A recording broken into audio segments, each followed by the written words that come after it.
आजच्या कार्यक्रमाचे मुख्य आयोजक आदरणीय पंकज सर, या सर्व साहसी उपक्रम टुरिझम प्रकरणामध्ये अतिशय एक्सपर्ट असलेले आणि मला ज्यांनी ABCD या सगळ्या उपक्रमांची शिकवली असे आमचे आदरणीय श्री अविनाश देवस्कर सर, जगताप सर, वेदचे सगळे इथे सिनियर मेंबर्स उपलब्ध आहेत ते, आणि स्मार्ट आमची जी ॲग्रो टुरिझमची संस्था आहे त्या परिवाराचे पण सर्व सदस्य, कृषी पर्यटन केंद्र संचालक भगिनींनो आणि बंधूंनो. तर आता जस्ट तुमच्या आधी बरेच वक्ते बोलून गेले आणि अतिशय सुंदर जर तुम्ही पाहिलं असेल की ठाकूरवाडी खरोखर म्हणजे फोटोमधून तुम्हाला तिथल्या ब्युटी 10% पण लक्षात येणार नाही, इतकं ते सुंदर आहे. आणि तुम्ही आता या थंडीची मजा ठाकूरवाडीला जाऊन घेतली पाहिजे. स्पेशली त्यांच्याकडे वहिनींच्या हातची जी बाजरीची खीर आहे ती म्हणजे एकदम अविस्मरणीय आहे. तुम्ही बिलकुल गेल्यावर तुम्ही आधी त्याची डिमांड केली पाहिजे. याचबरोबर महाजन वावरमध्ये त्यांनी जो वातावरण बनवलेलं आहे ते पण जरूर करून तुम्ही एकदा त्याचा अनुभव घेतला पाहिजे. तर मी इथे माझं बोलणं सुरू व्हायच्या आधी काही जणांनी काही प्रश्न दिले होते, तर त्या प्रश्न एकदा तुम्हाला वाचून दाखवतो आणि याची उत्तरं माझ्या प्रेझेंटेशनमधून द्यायचा प्रयत्न करतो.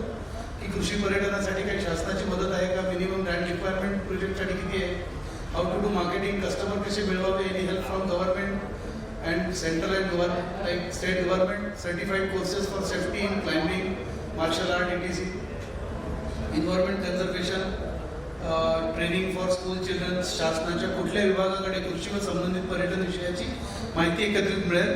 कृषी पर्यटनाकरता किती जागेची गरज आहे, थोडा आवाज कमी करा. साहसी पर्यटन करता आवश्यक संसाधने, सेटअप वगैरे etc. तर जी आमची ॲक्टिव्हिटी आहे ती रामटेकला नागपूरपासून 50 किलोमीटरवर कॅम्प चेरी फार्म नावानी आहे. तर रामटेक बेसिकली प्रभू राम जिथे 2 वेळा आले होते आणि मागच्या 2000 वर्षांपासून जे काही आपल्या भागांमध्ये जेही राज्यकर्ते राज्य करून गेले त्या सर्वांचे फुटप्रिंट्स तिथे आहेत. मनसर एक्स्कॅव्हेशनपासून नगरधनचा किल्ला तिथे आहे, अंबाळा तलाव तिथे आहे, गडमंदिर तिथे आहे, डोंगरतालचा किल्ला तिथे आहे, 40 किलोमीटर अंबागड आहे. अशा अतिशय महत्त्वाचे आर्किओलॉजिकल साईट्स. आणि हे जे तुमच्यासमोर फोटो दिसतोय हा बिलकुल आमच्या अंगणात असलेली कपूर बावडी. या कपूर बावडी हे खूप मोठं एक अट्रॅक्शन आहे की कॅम्प चेरी फार्मला लोक येतात आणि इथे गेल्या 12 वर्षापासून रामटेकचे आमदार ॲडव्होकेट आशिष जयस्वाल यांच्या पॅटर्नेजमध्ये आम्ही ही ॲक्टिव्हिटी करत आहे. आणि 12 वर्ष म्हणजे जवळपास एक तप रामटेकमध्ये मला पूर्ण झाला असं तुम्ही म्हणू शकता. तर इथे नुकते 12 वर्ष म्हणजे पहिले 2 वर्ष तर नुसते खाचकळकेच होते, पण 10 वर्षापूर्वी एक खूप महत्त्वाची घटना घडली की माझी आई रिटायर्ड झाली बुलढाणा नगरपालिकेमधून. आई पण इथे आहेतच आणि जे जे चेरी फार्मला येऊन गेलेले आहेत त्यांना माहिती आहे की त्यांनी आईच्या हातचा पाहुणचार नक्की तिथे घेतला असेल. तर तिथे ती आल्यावर तिने खूप छान सगळं सेटअप करून दिलं, कारण की थोडंसं आपल्याला पसारा करायची सवय आणि आईला आवरायची नॅचरली.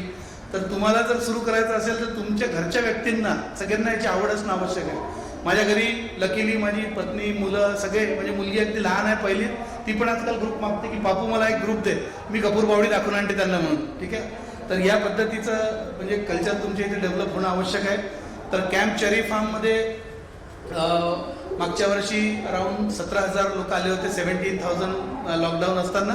यावर्षी 30,000 गेस्ट ऑलरेडी एक्सपेक्टेड आहे. आमच्या इथे 70 लोक सोबत काम करतात तिथे, त्यातले 40 लोक आहेत लोकल आहेत, रामटेकचे मावशी लोक आहेत, स्वयंपाक करणारे किंवा बाकी आहेत. आणि लाईक बाकी जे ॲडव्हेंचर ॲक्टिव्हिटीजमध्ये सर्टिफाईड स्टाफ लागतो तो आहेत, काही लेडी इन्स्ट्रक्टर्स आहेत, काही लॉजिस्टिक सपोर्ट देणारे लोक आहेत जे तुमचं सगळं राशन किंवा गाड्या जाणं येणं करतात. तर आज तिथे 1ली ते 4थीचे अराऊंड 324 स्टुडंट्स आले होते, सकाळी आले आणि दुपारी ते संध्याकाळी गेले तिथून. आणि रामटेकबद्दल तर मी तुम्हाला सांगितलंच की रामटेकमध्ये 4 गेट आहेत पेनचे. तुम्हाला पण कृषी पर्यटन सुरू करताना किंवा कुठलंही पर्यटन केंद्र चालू करताना तुम्ही कुठल्या तरी सर्किटमध्ये बसता का याची काळजी घेणं आवश्यक आहे, जेणेकरून तुमचं काम सोपं होऊन जाईल. अदरवाईज तुम्ही खूप म्हणजे खूप शक्ती तुमची तुम्हाला फक्त पर्यटकांना बोलवण्यामध्येच लागते, तर ते तिथे तुम्हाला थोडंसं चॅलेंजिंग होऊ शकते. तर बेसिकली कृषी पर्यटनमध्ये आमच्याबद्दल थोडीशी माहिती आणि आमचे जे क्लायंट्स आहेत नागपूरमधले त्यांच्याबद्दल शॉर्टमध्ये इथे मी लिहिलेलं आहे. पण आता एक तुम्हालाही येता लक्षात येईल की या पद्धतीचाच प्रोग्राम्स आपण सगळे करतो. सगळ्या प्रकारचे इंडिव्हिज्युअल ज्या फॅमिलीज आहेत त्या फॅमिलीज, नंतर सोसायटीज, नंतर स्कूल्स म्हणजे एज्युकेशनल इन्स्टिट्यूट, क्लासेस, नंतर कॉलेज, लाईक सगळ्या प्रकारचे कॉलेज किंवा कोचिंग क्लासेस जे असतात ते, नंतर छोटे ग्रुप्स 10पेक्षा जास्त जिथे लोक काम करतात त्यांचं ट्युनिंग करायला ते आउटडोअर ॲक्टिव्हिटीज पाहतात. मोठे कॉर्पोरेट जिथे 200, 400, 500, 1000, 1200 असे ग्रुप्स, याचबरोबर जे सोशल क्लब्स आहेत, रोटरी, लॉयन, जेसीज किंवा त्या टाईपचे ट्रेनिंग इन्स्टिट्यूट जसं इंडियन एअरफोर्स आहे इथे, किंवा NIDT national academy for direct access आहे, किंवा ऑर्डनन्स फॅक्टरीचा ट्रेनिंग बोर्ड आहे जिथे पूर्ण, किंवा फायर कॉलेज आहे आपलं. अशा प्रकारचे आमचे जे रेग्युलर वर्षभरातले क्लायंट आहे यांना आम्ही सर्व्हिस देतो.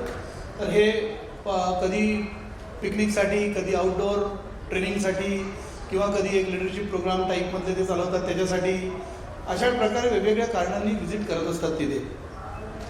तर स्कूल्स तर आहेतच. या प्रकारे आम्ही एकदम त्याला खूप त्याच्यावर खर्च न करता एकदम साधं ठेवलेलं आहे. ती जी जागा होती ती जागा आशिषजींनी आमच्या संस्थेला दिली, ती एज्युकेशन ॲक्टिव्हिटीसाठी रिझर्व केली होती. तिथे मुरुमांचे खड्डे होते खोल, तिथून लोक मुरुम न्यायच्या आधी आम्ही तिथली जागा घ्यायच्या आधी. तर तिथे सगळ्यात आधी आम्ही केलं की आम्ही चेरी प्लांटेशन केलं. चेरी, सिंगापूर चेरी किंवा जमाईन चेरी जो प्रकार आहे तुम्हाला माहिती आहे, फास्ट ग्रोईंग झाडं आहेत. तुम्ही लावा, येतील, त्याला फळं लागतील, पक्षी येतील, सावली छान होते आणि बेसिक तुमची नीड पूर्ण होते. एक त्याचा ड्रॉबॅक असा आहे की त्याची लाईफ कमी आहे. 2-4-5 वर्षामध्ये ते झाड संपून जाते पूर्ण, आणि ते झाड असं चढायला किंवा काहीतून ॲक्टिव्हिटी बांधायला वापरू शकत नाही. पण ती सावली आणि एकदम क्विक ग्रो होऊन तिथलं बायोडायव्हर्सिटी चेंज होऊन जाते. तर त्यासाठी तुम्ही ते झाड लावू शकता. तुम्हाला अजून माहिती हवी असेल तर मी तुम्हाला नंतर देईनच. नंतर इथे आता साहसी उपक्रम हा विषय आहे. कारण की तुम्ही पाहिलं असेल तर गव्हर्नमेंटचा जर तुम्ही कृषी पर्यटनचा GR पाहिला तर साहसी क्रीडा एकदम 4 नंबरच्या पॉईंटमध्ये मनोरंजनात्मक उपक्रम खाली एकदम कंसामध्ये साहसी क्रीडा लिहिलेलं आहे, एकदम छोटंसं. तर ते जरी छोटं असलं तरी ते त्याला जर तुम्ही नाही छेडलं तर जास्त चांगलं आहे. असं मी स्वतः म्हणतो की तुम्ही त्याच्या वाटेल नाही गेले, जे त्याला कंसामध्ये ठेवलं त्याला तिथे कंसामध्ये राहू द्या, आणि तुम्ही प्युअर कृषी पर्यटन केलं तर एकदम बेस्ट आहे, सगळ्यात चांगलं. पण जर इन केस तुम्हाला करमत नसेल, तुम्हाला थोडं स्वतःचा कम्फर्ट तेवढा प्रिय नाही आहे, आणि तुम्हाला खूप ॲक्टिव्ह व्हायचं आहे, खूप काम करायचं, तर तुम्ही साहसी क्रीडा या प्रकारात येऊ शकता. कारण आता सर तुम्ही पाहिलं असेल एक प्रश्न आला होता किंवा मार्शल आर्ट आणि साहसी क्रीडाचा प्रश्न पुढे, आजही लोकांना मार्शल आर्ट ही साहसी क्रीडा वाटते. आता या साहसी क्रीडामध्ये सगळ्यात मेन जो ते आहे त्याच्यात रिस्क आहे. एखाद्या गोष्टीत काय रिस्क असते तर त्या ॲक्टिव्हिटीज रिस्क आहे. तर त्यामुळे तुम्ही तुमच्याकडे जोपर्यंत त्याचे पूर्ण माइंडसेट तयार होत नाही तोपर्यंत तुम्ही त्याच्या वाट्याला जाऊ नका. जस्ट इन केस जायचं असेल तर मग तुम्हाला सेफ्टी इक्विपमेंट, नो डाऊट, असं काही आमच्या इथे लोक येतात तर ते नुसते ॲम्ब्युलन्समधून जातात असं नाही की बसमध्ये येतात आणि ॲम्ब्युलन्समध्ये बसून बाहेर जातात. ते तर कुठेही येऊ शकतं तुम्हाला माहिती आहे. पण नॉर्मली काळजी घेताना त्याची तुम्हाला इन्स्ट्रक्टर्स, जे ट्रेन वेगवेगळे सर्टिफिकेट कोर्सेस करायला लागतात. नंतर लेडी इन्स्ट्रक्टर्स त्याच्यासाठी लागतात, किंवा इक्विपमेंट लागतात वेगवेगळे. आता इक्विपमेंट काय साहसी क्रीडा एका ह्याच्यात आम्हाला टाकून दिलेलं आहे एका कोपऱ्यात.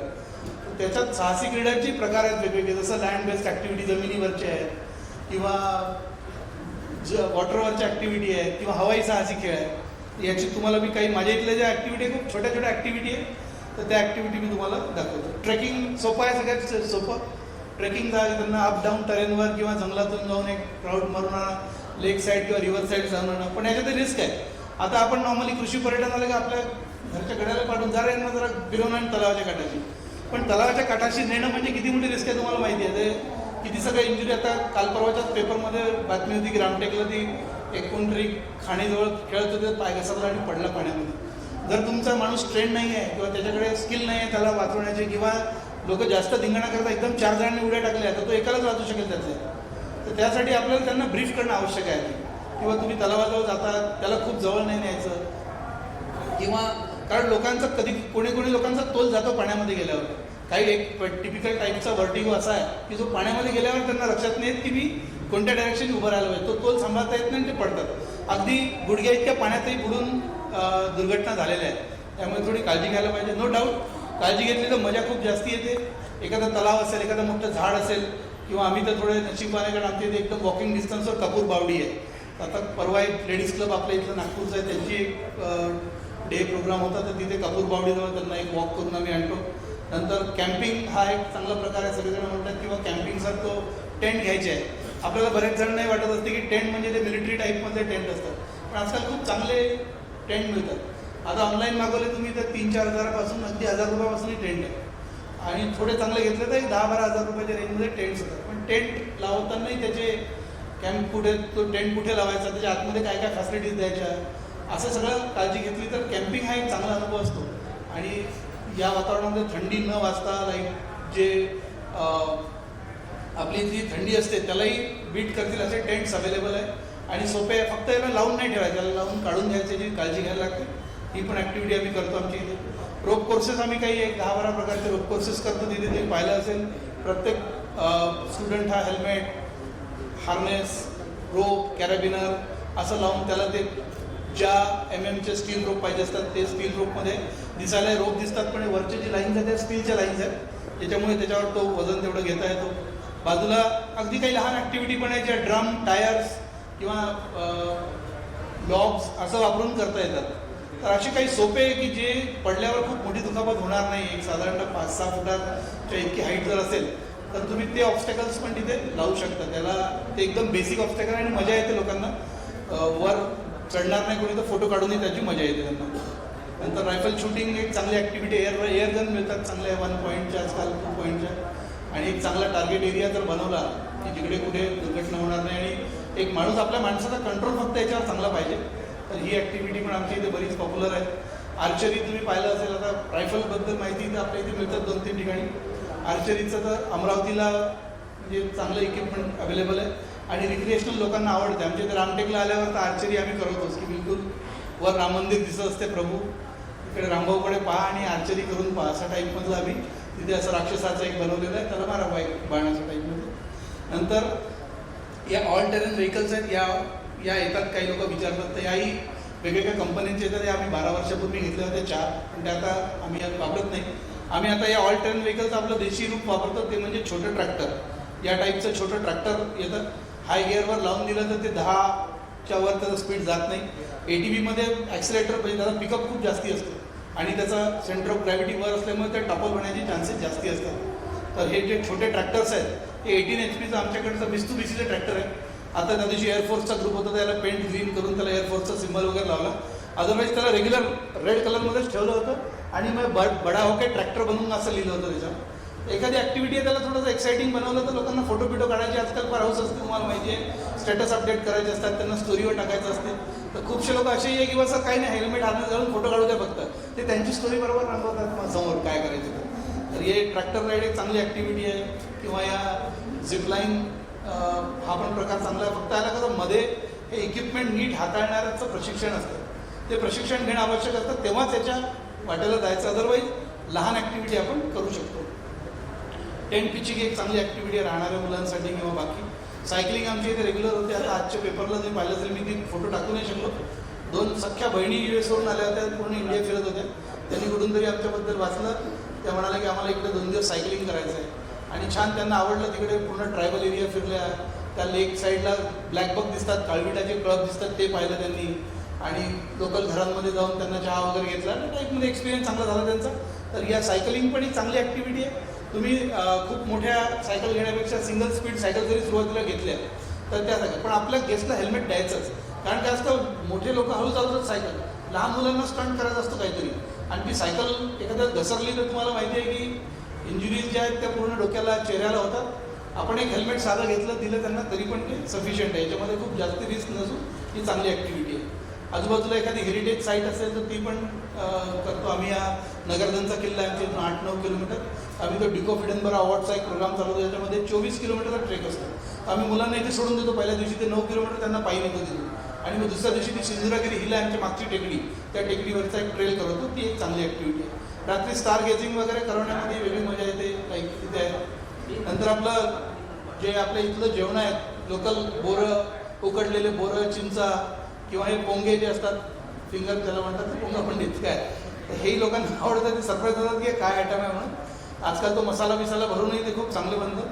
हे पण आमचे लाईक गेस्ट आहेत जे रेग्युलरली आमच्याकडे येतात. इथे डसॉल्ट इंजिनिअरिंगचे युनिट आहे जे राफेल फायटर प्लेन बनवतात. तर ते लोक येतात, तर त्यांना लोकांना ते ब्लॅक बॉक्स आणि ते पाहायला आवडतं, तर ते इथे नेहमी येत असतात. याशिवाय आपले जे खेळ आहेत, बैठे खेळ, चेस ठेवू शकता, लुडो ठेवू शकता, कॅरम ठेवू शकता. एक एरिया वेगळा बनवला तर तुमच्याकडे एक गोष्ट लक्षात घ्या की तुमच्या इथे गेस्ट आहे, तर डे प्रोग्रामसाठी सकाळी 9 वाजता आला, 4-5 वाजेपर्यंत त्याचा वेळ आहे त्याच्याकडे. तर तो 7-8 तासांचा जर तुम्ही फॉर एक्झाम्पल कोणी 600 चार्ज करतो, कोणी 800, कोणी 1000 रुपये चार्ज करतो. तर तुम्ही त्याच्या प्रत्येक मिनिटाची किंमत आहे, त्याच्या प्रत्येक एका सेशनची किंमत आहे. तो किती वेळ तुमचा स्वतः एंगेज करतो, स्वतः रिक्रिएट करतो स्वतःला, त्याच्यावर तुम्ही ते कॅल्क्युलेशन सगळं सेट होतं बेसिकली. तर मी बऱ्याच जणांना, इव्हन आपलं अरण्य राहुल दादा पण इथे आहेत, त्यांना मी म्हणतो की तुमच्या साईडमधून तुम्ही बाहेर काढा लोकांना, एक ट्रिप करून आणा, एखादी रोड ट्रिप करून आणा, किंवा त्यांना काहीतरी बाहेरचं दाखवून आणा. त्यांनी काय होते की आपल्या याच्यावरचं प्रेशर कमी होते, आपल्या स्टाफला चान्स मिळतो पटापट क्लिनिंग करायचा, आणि तुमच्यासोबत त्यांचं अटॅचमेंट तर आपल्याकडे पाण्याचा अँगलही बदलतो. अरे यांच्या इथे ते तलाव पण आहे माहिती आहे का, म्हणजे त्यांना कोणाचं आहे ते हे काही करायचं नसते, पण त्यांना ॲक्सेस आहे तिथे आणि तुम्ही त्यांना दाखवलं तर नॅचरली तुमच्याकडचा एक्सपिरियन्स तो चांगला बनतो. आमच्या इथले आंब्याचे झाडं आहेत, पूर्ण राज्याच्या काळातले, तिथे खूप वेगवेगळ्या प्रकारचे आंबे येतात, तर तेही लोकांना आवडतात. नंतर तिथे कोविडमध्ये आम्ही पोल्ट्री सुरू केली होती. 1000 कोंबड्या आणल्या तर सातपुडा व्हरायटीची. तर त्या कोंबड्यांनी आम्हाला 2-3 महिनेच मला सर्वाईव्ह करून दिलं, शाळा बिळा बंद असताना, कारण आमच्या इथे राहणारे लोक खूप आहेत. त्याच्यामुळे आता बंद केलं मी, कारण ते जैन मंदिरमधून बरेच लोक येतात, तिथे बाजूला जैन मंदिर आहे, तर ते डिस्टर्ब होऊन त्याचे कोंबड्या पाहिले की जिकडे तिकडे कोंबड्याच कोंबड्या. पुन्हा त्याच्याबद्दल इंटरेस्ट असेल सांगा, चिकन गार्डन म्हणून चांगला कॉन्सेप्ट आहे की ज्यांना चिकन आवडते अशाच लोकांना एंट्री देऊन चांगला कार्यक्रम होऊ शकतो. हे छोटे असे सिटआउट्स आहेत, तिथे आम्ही टेंट लावलेले आहेत, आणि तिथे अगदी बेसिक म्हणजे अगदी बेंच, म्हणजे खूप जास्त आरामदायक खुर्च्या बिर्च्या ठेवल्या नाही आहे, बेसिक बेंच, त्याच्यावर ग्रीन आपली मॅट, आणि त्याच्यावर आपली साधी सतरंजी अशी टाकून आम्ही त्यांना व्यवस्था करून देतो बसायची, जेणेकरून त्यांना जे एका मिडल एजच्या वरचे लोक असतात त्यांना थोडंसं त्यांच्या लहानपणीच्या आठवणी या सतरंजीशी जुळलेल्या आहेत, तर त्यांना थोडंसं मातीशी जुळायची संधी आपण उपलब्ध करून दिली पाहिजे. खूप कन्व्हिनियंट राहिलं तर मग ते पंखा नाही आहे का इथे, मग कूलर नाही आहे का इथे, मग त्या फॅसिलिटीजचा काही एंड नाही आहे. पण असं जर त्यांना थोडंसं आल्याबरोबर जर ते तुमच्याशी कनेक्ट झाले तर तुम्हाला इथे मजा येईल. छोटे वॉटर स्पोर्ट्स आहेत, हे पण खूप जण विचारतात किंवा हे वॉटर स्पोर्ट्स आपल्याला करायचं आहे. इव्हन लवकरच मला वाटतं सूर्यवंशी साहेब ठाकूरवाडीमध्ये वॉटर स्पोर्ट्स सुरू करणार आहे. त्यांच्या बाजूला एक डोह आहे मोठा, त्यांची इच्छा खूप आहे, ते म्हणतात तिथे कायाक पाहिजेच आपल्याला, राफ्ट पाहिजे आपल्याला. तर गोव्याला एक संस्था आहे NIWS, national institute water sports, तिथे एक लायसन्सचा कोर्स आहे. तो कोर्स करणं आवश्यक आहे. स्टाफ आपल्याकडे 4-5 लोकांनी केला आहे, कारण मला बोट क्लब आहे पेन डॅमला, तिथे मी ते मोटर बोटची सफारी चालवतो. माझ्याकडे ते लोक आहेत तसे म्हणून मी ते ठेवू शकतो, पण बाकी लोकांनी ठेवताना थोडा विचार केला पाहिजे याचा, कारण की लोक म्हणजे काय मस्तीत जगा पण शिस्तीत, ते आता वाक्य होतं ना, तर नागपुरी लोकांचं उलट आहे काय, ते शिस्तीत, तुम्ही शिस्तीत राहायला सांगितल्यावर ते मस्ती करतात. तर त्यामुळे त्यांना तुम्ही जेवढं कंट्रोलमध्ये ठेवाल तेवढं चांगलं आहे. नंतर मोटर बोट्स, लाईक मोठी ॲक्टिव्हिटी आहे, मोठी वॉटर बॉडी असेल तर चांगले यामाचे मशीन्स मिळतात किंवा मोटर बोट्स मिळतात. आजकाल चांगल्या सोलर बोट्स वगैरे आलेल्या आहेत, तर आम्ही तिकडे पेंच डॅममध्ये मोठी सोलर बोट सफारी सुरू करतो आहे. व्हाईट वॉटर राफ्टिंग आता आपल्या इथे होत नाही, फोटो चुकून आला. इम्प्रोवाइज राफ्ट बिल्डिंग पण खूप काही त्याला त्यात थोडी रीत जास्ती आहे. मोठं ग्राउंड जर असेल तिथे एरोस्पोर्ट्स ॲक्टिव्हिटी होतात. आमच्या इथे लागून खिंडसीचं बॅकवॉटर आहे मोठं, त्या खिंडसीच्या बॅकवॉटरमध्ये आम्ही 1.5 किलोमीटरची जागा तिथे तिथे लिजवर घेऊन तिथे एक रनवे बनवून टाकला आहे. तर तिथे एअरविंग NCC किंवा एअरफोर्सचे ॲडव्हेंचर सेलचे लोक वगैरे येतात, रेग्युलरली ॲक्टिव्हिटी करतात. आम्ही आमच्याकडेही काही सामान ठेवलं, NCC OTA वगैरेसाठी आम्ही ट्रेनिंग काही करवतो. तर आमच्या इथे पॅरासेलिंग करवतो आहे, जीपला बांधून ओढायचं ॲक्टिव्हिटी आहे. नंतर पॅराग्लायडिंगची विंच ऑपरेटेड पॅराग्लायडिंग आहे. नंतर मशीन्स, मोटराईज पॅराग्लायडिंग आहे. बोट एक मशीन असते, बॅकपॅक किंवा ट्राईक असते, आणि त्याचे विंग्स असतात, त्यांनी ॲक्टिव्हिटी आहे. सध्या ॲक्टिव्हिटी सबमर्ज आहे पूर्ण एरिया, त्यामुळे सध्या तिथे फक्त कायाकिंग चालतो, कायाक आणलेले आहेत एक्स्ट्रा. हॉट एअर बलून पण आता नवीन पॉलिसी आली, त्यामुळे इथे आम्ही हा बलून रोवू शकत नाही, हा लायसन्स नव्हतं याला, तर आम्ही मनालीला ठेवला आहे, तिथून आम्ही उडवतो. वर्षातून एकदम तिथे हेलिकॉप्टर्स बोलवतो. जानेवारीमध्ये मोठी जागा आहे, तिथे उरलेल्या रनवेवर गहू लावून देतो इकडून तिथपर्यंत, आणि बढिया आपल्या हेलिकॉप्टरमधून जाऊन त्यांना दाखवायची, चक्कर म्हणून आणायची तिथे. बेसिकली हा जो कॉन्सेप्ट आहे ॲडव्हेंचर ॲक्टिव्हिटीजचा, यातला रिस्क हा सगळ्यात मोठा कंपोनंट आहे. याच्यामध्ये चॅलेंजेस जे आहेत हा येतात, त्याच्यात इनबिल्ट त्याच्या नावातच बेसिकली चॅलेंजेस आहेत. तर हे करताना योग्य ट्रेनिंग घेतलेली मॅनपॉवर आणि इक्विपमेंट, या 2 गोष्टी त्या पण एका व्यवस्थित रेशोमध्ये. असं नाही की तुम्ही कोर्स करून आले कुठून तरी फॉरेन युनिव्हर्सिटीमधून किंवा इथला लोकल, आणि तुम्ही घरी बसलेले आणि तुमचं स्टाफ तिथे सांभाळतो आणि त्यांनी कोर्स केलेला नाही आहे. तर ती दोन्ही पण नाही, तुम्हाला तुमची टीमलाच हा कोर्स करून त्यांना मेंटेन करून ठेवायला लागेल. आता ट्रेनिंग आणि सर्टिफिकेशनसाठी म्हणजे लाईक इंडियामध्ये जे अप्रूव्ड ट्रेनिंग आहेत ते सगळे माउंटेनरिंग कोर्सेस किंवा वेगवेगळे इन्स्टिट्यूट आहे, इथे मनालीला आहे, उत्तर काशीला आहे, दार्जिलिंगला आहे, किंवा अजून एकदम नवीन सुरू झालेले असतील तिकडे. नंतर सर्टिफिकेशन किंवा गव्हर्नमेंट GR, नो डाऊट आपण एक गव्हर्नमेंट GRची एक्सपेक्टेशन असतेच आपली. आपल्याला सगळ्यांना ॲग्रो टुरिझमची पॉलिसी माहिती आहे, ॲग्रो टुरिझमची पॉलिसी माहिती आहे, त्याच्यामध्ये तर तुम्ही ॲग्रो टुरिझमचं सर्टिफिकेट मिळते. मी प्रयत्न करत आहे त्याच्यामध्ये यायचा, पण मला स्वतःच्या मालकीची जमीन नसल्यामुळे महाजन सर मला येऊन नाही देत आहे तिथे की फक्त मालकांसाठी आहे, शेत मालकांसाठी. मी त्यांना म्हटलंय की सर GRला दुरुस्त करा, 80% शेतकरी आहे, दुसऱ्याची शेती बटाईने घेऊन करतो, तर मी तसा शेतकरी आहे. पण नाही म्हणे त्याचं मालकीचा सातबारा दाखव त्या नावाचा आणि मग ये म्हणून. पण मी ॲडव्हेंचर स्पोर्ट्सचं एक सर्टिफिकेट, ॲडव्हेंचर टुरिझमचं एक घेतलेलं आहे MTDC कडून, कारण त्यांची त्यात प्रोव्हिजनल सर्टिफिकेट द्यायची एक पॉलिसी आहे. तर MTDCचं ॲडव्हेंचर ॲग्रो टुरिझम पॉलिसी आहे, ॲडव्हेंचर टुरिझमची पॉलिसी आहे. नंतर तुम्हाला जागा नसेल, तुमच्याकडे जास्ती जागा पाहिजे असेल, तुमची करायची स्वतः कॅपॅसिटी असेल, तर इरिगेशन डिपार्टमेंटचा खूप चांगला GR आहे दुपारी आराम करायला.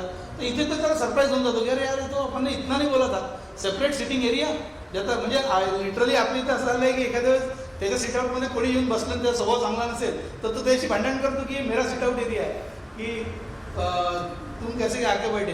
म्हणजे हे लोक गीता न वाचलेले असतात की बा तुम क्या लेके आए थे क्या लेके जाओगे, ये वही सिटआउट है जहाँ कल कोई और बैठा था और कल कोई और बैठने वाला है, ठीक आहे ना क्या. पण ठीक आहे, मजा असते एक त्याच्यातलं सॉल्व्ह करायला, लाईक थोडंसं काहीतरी झालंही पाहिजे ज्यात तुमचा रोल त्यात राहील. तर सरप्राईज गेस्टला करण्याची कला जर तुम्हाला आली आणि तुम्ही त्यात जर एक्सपर्ट झाले तर तुम्ही त्याच्याही वर पाऊल ठेवू शकता. ते म्हणजे अनबिलिव्हेबल सर्व्हिस. अनबिलिव्हेबल सर्व्हिसमध्ये तुम्ही जर त्यांचा वाढदिवस आहे, तुम्ही केक लावला किंवा स्वीट लावलं, त्यांची आवडती भाजी विचारून त्यांना काही स्पेशल मेन्यूमध्ये चेंज केले. आता आमच्या इथे टेन्शन नाही, कारण आई आहे, आईला फक्त बस तिने एक शब्द वाचला त्यातला की लगेच ती आणि तिच्या 20 मावश्या कामाला लागून जातात. बिलकुल एकदम तिथून गेस्ट जातच नाही. असा पान पुढे ठेवलेला आहे, छान तिथे पान असतात, रामटेकचे पान दिलेले आहेत, त्याच्यामध्ये म्हणजे तंबाखू नाही ठेवली, पण चेरी आहे, मुलांना आवडते, मोठ्यांनाही आवडते. कारण या उपक्रमांमध्ये आल्यावर लहान मुलांमधले मोठ्यांमधले जे लहान मुलं आहेत ते जागा होते. तर या सगळ्या ऑर्गनायझेशनमध्ये तुम्हाला बेसिकली टीमचा रोल तुमचा खूप इम्पॉर्टंट आहे. आणि तुम्ही एकदा तुमचे गेस्ट जर अनबिलिव्हेबल सर्व्हिस दिली आणि पूर्ण याचा जो गेस्ट आहे तो आहे सर्व्हिस माइंडसेटमध्ये, की तुमच्या मनातच सेवाभाव पाहिजे. मनात सेवाभाव नसेल, तुम्ही म्हणाल की कृषी पर्यटन चालू करतो, माणसं ठेवून काम करून घेतो, तर 100% तुमचं सेंटर बंद होणार, किंवा ज्या उद्देशाने तुम्ही सुरू केलात तो उद्देश कधीच पूर्ण होणार नाही. याच्यात तुमच्या मनात असे विचार पाहिजे की मी हे ॲक्टिव्हिटी करीन, हा लोकांनाही मी अनुभव देईन आणि मी स्वतःही त्यांच्यासोबत मजा करीन.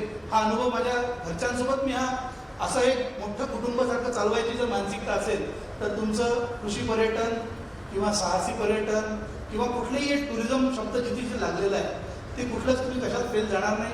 आणि अजून बरंच काही याच्यामध्ये छोट्या छोट्या गोष्टी आहेत, पण जो दिलेला वेळ होता त्या वेळेत मी इतकंच तुमच्याशी शेअर करू शकलो. माझं सेंटर जे आहे ते रामटेकजवळ कॅम्प चेरीफार्म नावाने कपूर पावडी ऑफिस विष्णूजी की रसोई प्रिमायसेसमध्ये बजाजनगर. आणि माझा नंबर मी ते कार्ड देतो, तुम्हाला कोणाला अजून माहिती हवी असेल तर जरूर भेटा. मी तुम्हाला मला जेवढी माहिती आहे तेवढी नक्की देईन. आणि अजूनही तुम्ही बाकी ठिकाणी व्हिजिट करा. या ठिकाणी आपला ॲग्रो विजनसारखं इतकं मोठं प्लॅटफॉर्म गडकरी साहेबांच्या डोक्यातून जन्मलेलं पहा आपण किती त्याचा आपण 1%ही फायदा घेऊ शकत नाही आहे. दरवर्षी आलं की आपल्याला खूप जोश येतो, आपण आपले खूप सारे ब्रशर घेऊन घरी जातो आणि ते ठेवून देतो. दुसऱ्या वर्षी ॲग्रो विजनची ॲड पाहिल्यावर परत देतो, यावर्षी तर काहीतरी करीनच मी, तर परत आपण ब्रशर घेऊन जातो. असे 4-5 वर्षाचे ब्रशर तुमच्याकडे जमा झाले असतील, पण यावर्षी तसं होऊ देऊ नका. काहीतरी एखादं चांगलं सेंटर चालू करून गडकरी साहेबांना पत्र लिहा की ॲग्रो विजनमध्ये मी कृषी पर्यटनाचं वर्कशॉप अटेंड केलं होतं आणि त्या ठिकाणी मला मोटिवेशन मिळालं आणि मी या प्रकारचं सेंटर चालू केलं. ते स्वतः येते, त्यांना खूप इंटरेस्ट आहे, येऊन स्वतः तुमच्याकडे जेवायला येतील.